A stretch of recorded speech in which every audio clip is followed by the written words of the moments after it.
Hello and welcome to Marvel Gallery's Game of the Year series of videos for 2020. I know we're in 2021, but we do things differently around here. Anyways, today's video, we've already covered the biggest surprise I had for games in 2020. Today I want to cover the biggest disappointment in 2020 for video games. I have a runner-up and I have a game. So the runner-up is actually not a game. The runner-up is actually the handling of the console launch. This is kind of an issue I've had with a lot of console launches, and this one I think was perpetually worse given the current global pandemic.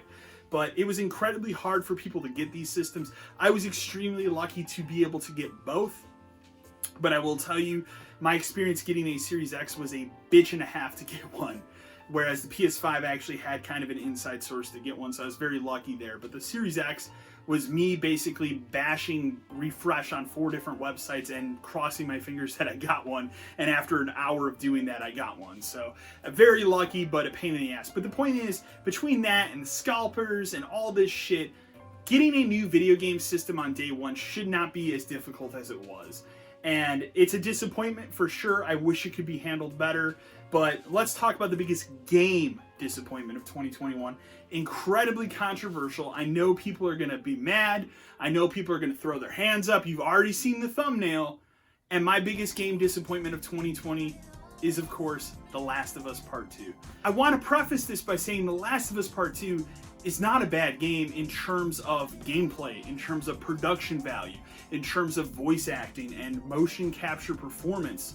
It is, above all, one of the best I've ever seen. But the story is so bad. It is so bad. It is almost written by like a madman who was told, you need to make a part 2, and he said, I don't want to do it. And they said, well, here's all the money. And he said, fine, I'm going to do it, but I'm going to deconstruct everything you loved about the first game. And, you know, I gave the game a B, I think, on my original video review, and I harped a little bit on the story. I've had 6 months to think about it, and I've talked to other people, I've talked to other friends and coworkers and stuff, and the more I think back on it, the more angry I am about how bad the story of this game was. Full spoilers, and I'm sorry, but I cannot talk about this game without spoiling the story. So, The Last of Us Part 2, as said, the whole series of events that leaves Ellie to go off on her adventure is that Joel is killed. Joel is killed by the daughter of the doctor that Joel killed at the end of the first Last of Us. You know what's a great game? The original Last of Us. You know what had a great story that didn't need a sequel? The Last of Us. Yet they did it here. And I think the problem I have with it is you spend about 7 to 8 hours with Ellie and her story, and that's fine. And then they got a Metal Gear Solid 2 kind of aura about them over at Naughty Dog and decided, hey, wouldn't it be cool if we shifted perspective to the character that actually killed Joel at the beginning of the game, and we tell her story, and we talk about her friends, and we build up all those characters so that when we get to a pivotal moment in the story later on, and Ellie kills these people, you feel it. Well, guess what? I didn't feel it. I laughed when that part happened. I just didn't care about Abby. I didn't care about her story, or any of her friends. You know, I spent 10 hours going, like, basically looking at my watch going, man, this game's sure long. And while I enjoy all the gameplay aspects of that game, I hated the story more and more as it went on. It's a game, we don't complain about this a lot as gamers, that games are too long. The Last of Us Part 2 is too long. This game should have been 10 to 15 hours long. It's like 20 to 25. Because they stretch this Abby storyline out so far. And the worst part is when you get to the end, the game's a revenge tale, right? Ellie wants to kill Abby, okay? Because Abby killed Joel. Abby wanted to kill Joel because Joel killed Abby's father. Now they both hate each other. And when you get to the very end of this game, they don't make good on that. They try to turn it around and go, oh, it's a story about giving up revenge. No, she should have killed her.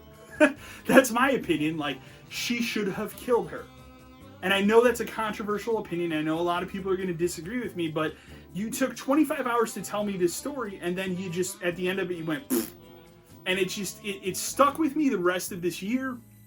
Like I said, I've talked to other people, other friends, that have all said the same thing. Like, Last of Us 2 kind of sucked. And it's a shame because in terms of gameplay, visuals, all of those things, it is, bar none, one of the best. But because that story is so piss poor, It's held back, and I think for that reason alone, it is the most disappointing game I played in 2020. Sure, I could have picked a multitude of other games that were actually bad. You know, Cyberpunk. I'm sure a lot of people are yelling, Cyberpunk, Cyberpunk. There's a reason why I didn't pick Cyberpunk. It's actually on a different category that we'll get to. So anyways, leave your comments in the comment section below. Remember to like, share, and subscribe to the channel. And as always, until next time.